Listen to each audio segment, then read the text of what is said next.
Think of one thing that you've been saying you want to learn for years. What is it? I know you've got one. Maybe it's Spanish, maybe it's dancing, maybe you want to learn how to become a better programmer. Now, let's get really honest. Why haven't you done it yet? Common answers: it's not a priority, I don't have time, other things in life are more important, I don't know where to get started. And here's one that a lot of people don't say out loud, but we think it. Feels like it's gonna take forever to get good, so I don't even wanna start. Now, we've all heard of this 10,000 hour rule. According to Malcolm Gladwell, who quoted a psychologist, you need 10,000 hours, or roughly 10 years of deliberate practice to become world-class in any field. Now, I know there are a lot of things that I've put off because of this. In fact, this is chronic with me. I'll say things like, I don't have the time, takes too long. But deep down, as a perfectionist or recovering perfectionist, I know that a lot of times I'll say, if I can't become really good at that, I don't even want to start. And that's a really unhealthy way of thinking about learning fast. So I want to change the way that we think about that. I want to change the way that we think about learning fast. And I had the chance to sit down with Josh Kaufman, author of The First 20 Hours, and he helped me completely change the way that I thought about learning. He made a very interesting discovery about how long it really takes to get good at something. And turns out it's much less time than what you think. Let's hear what he has to say. Let's talk about rapid skill acquisition. Now, something you've been doing it for a long time, but you've recently really been putting work into it, creating a book. What are some of the skills you have rapidly learned? Oh, this past year has been super fun. So this is actually something that came out of the experience of having Leela, right? Running two businesses, having an infant. It's like, oh my gosh, I have no free time, but I want to keep exploring. I want to keep learning new things. And so I decided to really, kind of like I did on a personal MBA, really dig deep in the research and the literature to see, okay, how can we learn things if we don't have a lot of time? How can we get as good as possible in as little time and with as little energy as possible? So this past year has been super fun. I learned how to program in Ruby. So I'm a very dangerous Ruby web application programmer now. I learned how to play the ukulele, which is super fun. I windsurf. I type on a non-QWERTY keyboard, like a weird, funky keyboard like a format. Dvorak keyboard? No, it's actually called Colmac. Okay, interesting. But yeah, it's super fun. I learned how to do yoga. It's like exploring. And actually, this is actually the first time I'm talking about this. I learned the basics of cinematography. So I wanted to create a book trailer, a video to promote First 20 Hours.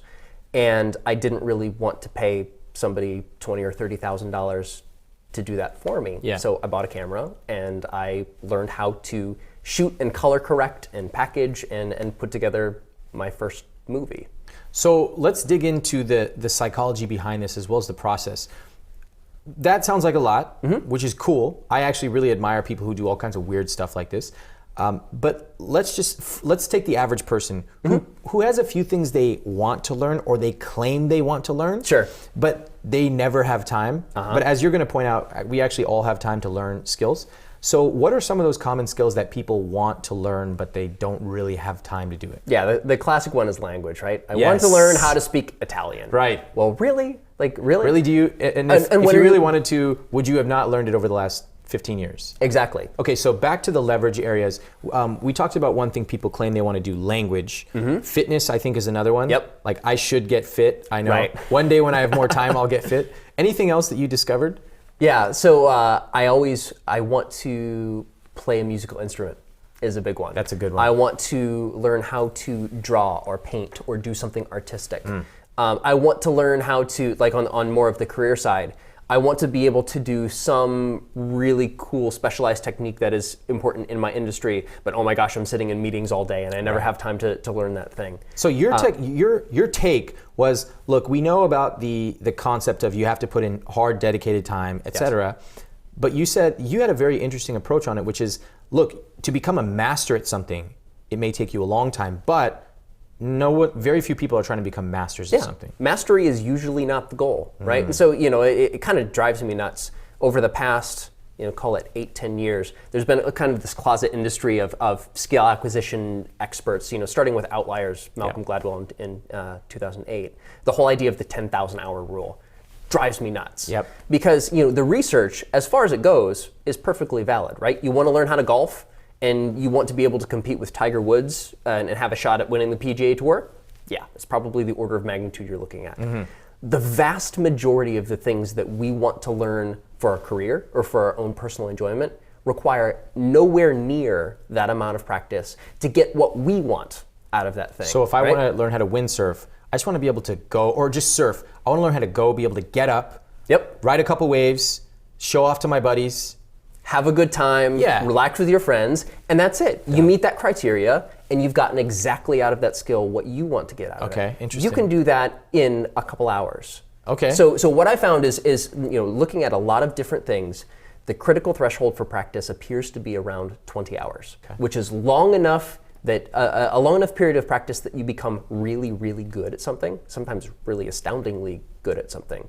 But it's not so much time that it feels insurmountable, like the 10,000 hour thing, right? It's like, I'm never going to get there. 20 is like, I'm going to be really good, but I'm not investing my entire life in this thing. It's kind of scary when I think about it. If what you say is true, which I believe, then it removes my excuse for not doing all these things. There's no excuse to not do these things anymore.